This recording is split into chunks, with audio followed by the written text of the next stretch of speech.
नमस्ते। ओम नमः शिवाय। एस्ट्रो ज्ञान विद रीना शर्मा में मैं रीना शर्मा आपका वेलकम करती हूँ। मकर राशि वालों के लिए जुलाई का महीना कैसा जाने वाला है, जुलाई के महीने में होने वाले ग्रहों के ट्रांजिट का मकर राशि वालों पर क्या प्रभाव पड़ेगा, आज हम ये देखेंगे। आपके लिए शुक्र का गोचर बहुत अच्छा होने जा रहा है। शुक्र आपके लिए केंद्र त्रिकोण राजयोग बना रहे हैं, तो शुक्र का बेनिफिट आप जुलाई के महीने में ले सकते हैं। और जुलाई के मंथ में सावन भी स्टार्ट हो रहे हैं। 11 ऑफ जुलाई से सावन का मंथ स्टार्ट हो रहा है। तो सावन के मंथ में अगर आप शिव भगवान की पूजा करते हैं तो आपको काफी अच्छे रिजल्ट मिलते हैं। हर सोमवार को आप व्रत रखिए और शिवलिंग पर आप अपने ग्रहों के अकॉर्डिंग चीजें चढ़ाएंगे तो उन ग्रहों के ट्रांजिट का आपको अच्छे से अच्छा फल मिलेगा। आपके ग्रहों के ट्रांजिट के हिसाब से आपको शिवलिंग पर क्या चढ़ाना चाहिए और आपको क्या उपाय करने चाहिए ताकि आप अपने ग्रहों के ट्रांजिट का ज्यादा से ज्यादा फायदा ले सके। तो आपके ग्रहों के गोचर बताने के बाद मैं आपको 3 से 4 उपाय बताऊंगी, जो उपाय करने से आपको जो ट्रांजिट आपके लिए अच्छा हो रहा है उसका रिजल्ट और अच्छा मिल सके, और जो बुरा भी हो रहा है तो वो भी आपको ठीक रिजल्ट दे सके। तो आपका ट्रांजिट स्टार्ट करने से पहले हम थोड़ा ग्रहों की स्थिति देख लेते हैं कि जुलाई के मंथ में कौन कौन से ग्रह गोचर कर रहे हैं। तो जुलाई के महीने में काफी ग्रह अपना राशि परिवर्तन कर रहे हैं और काफी ग्रह वक्री भी हो रहे हैं। तो आपकी स्क्रीन पर आ रहा होगा, सबसे पहले बुध 22 जून को कर्क राशि में प्रवेश कर चुके हैं और 18 जुलाई तक अभी मार्गी अवस्था में रहेंगे। 18 जुलाई को बुध कर्क राशि में वक्री हो जाएंगे और 18 अगस्त से 30 अगस्त तक पुनः मार्गी हो जाएंगे। इसका मतलब अगस्त के महीने तक अभी बुध कर्क राशि में ही रहेंगे। शुक्र 29 जून को वृषभ राशि में प्रवेश करेंगे और 26 जुलाई तक वृषभ राशि में ही रहेंगे। उसके बाद वो मिथुन राशि में प्रवेश कर जाएंगे। गुरु बृहस्पति 9 जुलाई को मिथुन राशि में उदित अवस्था में आ जाएंगे। अभी तक गुरु अस्त अवस्था में चल रहे थे, अब वो उदित अवस्था में आ जाएंगे तो उनके भी हमें अच्छे परिणाम मिलने लगेंगे। रविवार को 13 जुलाई को शनिदेव मीन राशि में वक्री हो जाएंगे और नवंबर तक वक्री ही रहेंगे। 16 जुलाई को सूर्यदेव कर्क राशि में गोचर कर जाएंगे। अभी वो मिथुन राशि में है, इसके बाद उनका गोचर कर्क राशि में हो जाएगा। और 28 जुलाई को ग्रहों के सेनापति मंगल कन्या राशि में प्रवेश कर जाएंगे। अभी तक वो सिंह राशि में हैं, केतु के साथ हैं, तो अब केतु के साथ उनकी युति टूटकर वो कन्या राशि में प्रवेश कर जाएंगे। तो मंगल और केतु की जो युति बनी हुई है वो अब खत्म हो जाएगी। तो इससे आपको कुछ ना कुछ राहत जरूर मिलेगी। अब बात कर लेते हैं मकर राशि वालों के लिए। तो मकर राशि वालों के लिए सबसे पहले हम शुक्र की ही बात कर लेते हैं। शुक्र आपके 5th हाउस में इस समय गोचर कर रहे हैं और आपके 10th हाउस और 5th हाउस के ही लॉर्ड हैं। तो इस समय 10th हाउस किस चीज का होता है? आपके प्रोफेशन का हाउस है। आप काम कितने अच्छे से करते हैं, कितने एफिशिएंट वे में अपने काम को करते हैं, आपकी रिस्क कैपेसिटी कितनी अच्छी है, काम को करने की कैपेसिटी कितनी अच्छी है, आपके ऑफिस प्लेस में आपका क्या नाम है, नेम फेम आपका कितना है, ये सब हम 10th हाउस से देखते हैं। आप अपने काम में कितना फेमस होंगे, ये भी हम 10th हाउस से देखते हैं। और 5th हाउस हमारी एजुकेशन का होता है, हमारी संतान का होता है, हमारी लव रिलेशनशिप का होता है, हमारी क्रिएटिविटी का होता है। तो इस समय शुक्र का यहाँ बैठना हमारी क्रिएटिविटी को बढ़ाएगा, हमारी संतान के साथ हमारे रिलेशन को अच्छा करेगा। लव रिलेशनशिप में जो लोग हैं उनका भी लव रिलेशनशिप इस समय अच्छा चलेगा। जो लोग भी क्रिएटिविटी से जुड़े हुए हैं किसी भी फॉर्म में, म्यूजिशियन है, आर्टिस्ट हैं, स्टोरी राइटिंग से जुड़े हुए लोग हैं, पत्रकारिता से जुड़े हुए लोग हैं, किसी भी फॉर्म में आर्टिस्ट जो लोग हैं उनके लिए शुक्र यहाँ पर बहुत अच्छा रिजल्ट देंगे। और जो लोग भी शुक्र के कार्यों से जुड़े हुए हैं, जितनी भी फूड इंडस्ट्री है, रेस्टोरेंट है, इंटीरियर वर्क है, होटल में जो भी इंटीरियर वर्क होता है, आपके ऑफिस में घर में इंटीरियर वर्क होता है, जितनी ब्यूटिशियन है, कॉस्मेटिक से रिलेटेड चीजें हैं, परफ्यूम से रिलेटेड चीजें हैं, आपकी ये सब शुक्र के अंदर आती हैं। इवेंट मैनेजमेंट कंपनी है, ये सारी शुक्र के अंदर आती हैं। डिजाइनिंग से जुड़े हुए लोग, पेंटिंग से जुड़े हुए लोग, मेहंदी, टैटू, इस तरीके की जो भी एक्टिविटीज हैं वो सारी शुक्र के अंदर आती हैं। एक्टिंग से जुड़े हुए लोग, जो भी कलाकार हैं, वो सब भी शुक्र के ही अंदर आते हैं। प्लानिंग जो लोग बहुत अच्छी करते हैं वो भी शुक्र के अंदर ही आते हैं।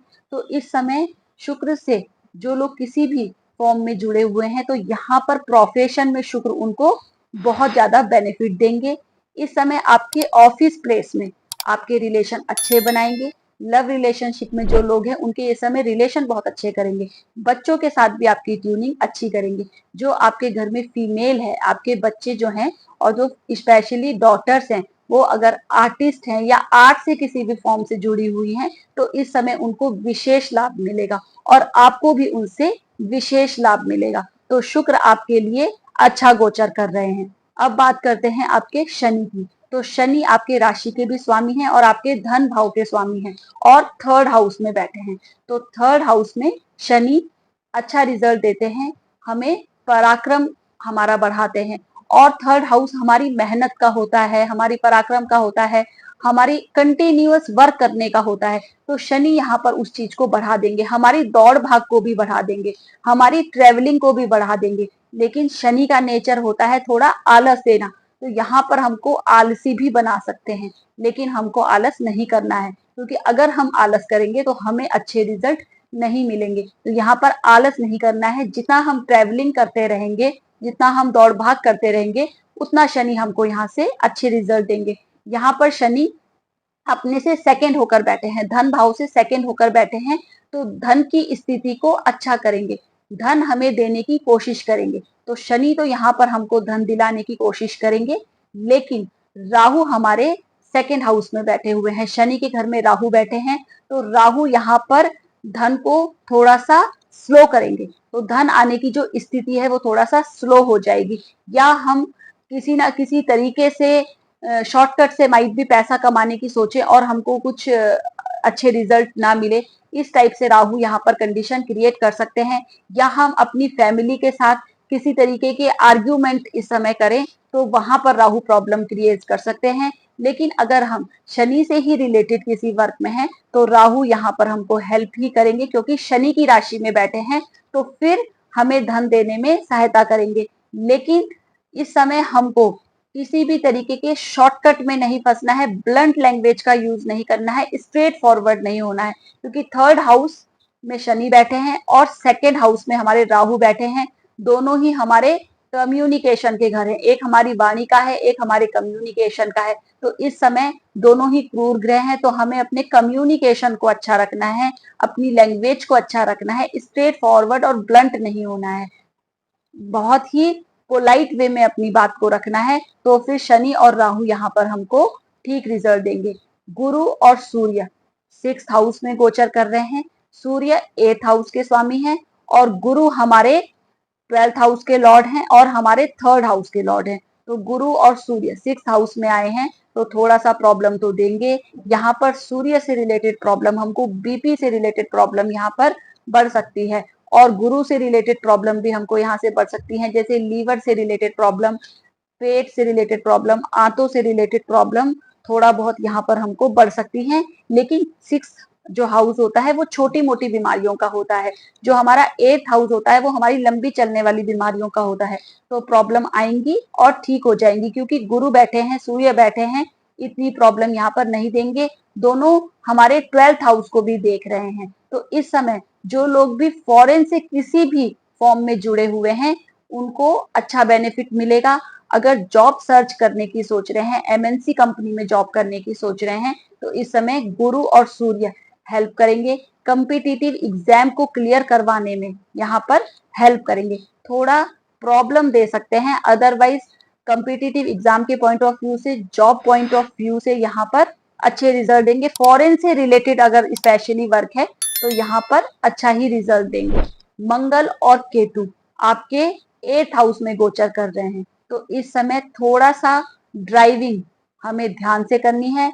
मंगल हमारे फोर्थ हाउस के लॉर्ड होते हैं और हमारे 11th हाउस के लॉर्ड होते हैं। तो इस समय हमको कोई भी डॉक्यूमेंट साइन बहुत सोच समझ कर करना है। प्रॉपर्टी खरीदने और बेचने से हमको इस समय बचना है। शेयर मार्केट में इन्वेस्ट करने से हमें इस समय सोचना है। इस समय सडन गेन और सडन लॉस जैसी कंडीशंस हो सकती है। बड़े भाई बहन या छोटे भाई बहनों से प्रॉपर्टी को लेकर कोई आर्ग्यूमेंट हो सकता है। फैमिली में प्रॉपर्टी से लेकर कोई आर्ग्यूमेंट हो सकता है, तो उस चीज का थोड़ा हमको ध्यान रखना है। इस समय हमें किसी भी तरीके के आर्ग्यूमेंट में नहीं फंसना है। लेकिन अगर अभी हमारे कोई शत्रु हैं, कोई भी गुप्त शत्रु जो लोग हैं, उन पर हमें विजय प्राप्त होगी, वो शत्रु हमसे हार जाएंगे। यहाँ पर सूर्य और गुरु आपके 6th हाउस में बैठे हैं और मंगल और केतु आपके 8th हाउस में बैठे हैं, तो गुप्त शत्रुओं पर आपको इस समय विजय प्राप्त होगी। इस समय आप तंत्र मंत्र, गुप्त विद्याओं, रेकी, इस तरीके की चीजों में आपको जाने का इंटरेस्ट आ सकता है और आप इस समय यहाँ पर कर भी सकते हैं, क्योंकि मंगल और केतु आपके 8th हाउस में गोचर कर रहे हैं। तो केतु जब 8th हाउस में आते हैं तो हमें इन चीजों की तरफ थोड़ा इंटरेस्ट चला जाता है और हमें वो चीज करनी भी चाहिए, वो केतु की रेमेडी भी हो जाती है। तो प्रॉपर्टी से रिलेटेड स्पेशली डॉक्यूमेंट साइन करने से पहले हमें इस समय सोचना है। गुरु और सूर्य हमारे 6th हाउस में बैठे हैं, तो हमें अपने डेली रूटीन को भी मेंटेन करना है, एक्सरसाइज करते रहना है। 6th हाउस हमारी एक्सरसाइज का होता है, सेवा का भी होता है, तो इस समय एक्सरसाइज हमको करते रहना है। बुध हमारे 7th हाउस में गोचर कर रहे हैं और हमारे 9th हाउस के लॉर्ड हैं और हमारे 6th हाउस के लॉर्ड हैं। तो 6th हाउस का लॉर्ड अपने से 2nd गया है, 9th हाउस का लॉर्ड अपने से 11th गया है। तो बिजनेस में हमको बेनिफिट देंगे, लेकिन शत्रु की राशि में बैठे हुए हैं तो एवरेज बेनिफिट देंगे, उतनी फ्रीक्वेंसी से बेनिफिट नहीं देंगे। हमारे माइंड को हालांकि शार्प करेंगे। अगर हम जॉब के लिए ट्राई कर रहे हैं तो वहां पर हमको हेल्प करेंगे और हमारे भाग्य को इस समय बढ़ाएंगे। और हमारे लग्न को भी देख रहे हैं, हमारी राशि को भी देख रहे हैं, तो इस समय हमारे माइंड को शार्प करेंगे, तो बुद्धि को हमारी तेज करेंगे। इस समय जॉब के लिए अगर हम सोच रहे हैं तो उसमें हेल्प करेंगे, हमारे धर्म कर्म के कामों में हमारी हेल्प करेंगे, लेकिन बिजनेस में प्रॉफिट को एवरेज ही रखेंगे और इस समय वैवाहिक जीवन को यहाँ पर एवरेज ही रखेंगे, क्योंकि शत्रु राशि में इस समय बैठे हुए हैं। अब उपाय के तौर पर हमको क्या करना चाहिए? उपाय के तौर पर सबसे पहले हम अपने राशि स्वामी की ही बात कर लेते हैं। शनि के लिए हमें काले तिल, काली उड़द की दाल शिवलिंग पर चढ़ानी है। ये शनि की भी रेमेडी है, राहु की भी रेमेडी है और केतु की भी रेमेडी है। गुरु और सूर्य आपके 6th हाउस में गोचर कर रहे हैं, तो आप शिवलिंग पर सूर्य के लिए लाल चंदन का लेप लगा सकते हैं और गुरु के लिए आप चने की दाल, पीली चने की दाल, पीले फूल, पीले रंग की मिठाई शिव भगवान पर चढ़ा सकते हैं, शिवलिंग पर चढ़ा सकते हैं और पीले चंदन का भी यूज कर सकते हैं, हल्दी के पानी का भी यूज कर सकते हैं। मंगल के लिए आप लाल चंदन का यूज कीजिए और बुध के लिए आप बेलपत्र शिव भगवान पर चढ़ा सकते हैं। गुरु और सूर्य आपके 6th हाउस में गोचर कर रहे हैं, तो इस समय आप सेवा कीजिए, अपने पिता की सेवा कीजिए, अपने पिता तुल्य लोगों की सेवा कीजिए, अपने बॉस की आप रिस्पेक्ट कीजिए। इस समय अगर आप अपने पिता की सेवा करेंगे तो आपको काफी अच्छे रिजल्ट मिलेंगे। मंगल और केतु आपके 8th हाउस में गोचर कर रहे हैं, तो इस समय केतु के लिए तो आप अकल्ट एस्ट्रोलॉजी से रिलेटेड बुक्स पढ़ सकते हैं। मंगल के लिए आप सुंदरकांड का पाठ करिए, अपने घर में सुंदरकांड का पाठ करिए, क्योंकि आपके 4th हाउस के लॉर्ड हैं। और आप इस समय हनुमान जी की पूजा कीजिए। शुक्र आपके 5th हाउस में गोचर कर रहे हैं, तो घर में जो भी आपकी बेटियां हैं उनकी आप रिस्पेक्ट कीजिए, उनकी बात मानिए, उनको खुश रखिए। उनका अगर आपको आशीर्वाद मिलेगा तो शुक्र आपको बहुत धन देंगे। तो ये आपके लिए जुलाई के महीने का गोचर है। अगर आप ये सारा उपाय कर लेते हैं जो भी मैंने आपको बताए हैं, तो कहीं ना कहीं जुलाई के महीने में ग्रहों के गोचर से आपको अच्छे ही रिजल्ट मिलेंगे और मैं आशा करती हूँ कि जुलाई का महीना आपको कुछ ना कुछ अच्छा ही देकर जाए। तो मिलते हैं हमारी नेक्स्ट वीडियो में। धन्यवाद।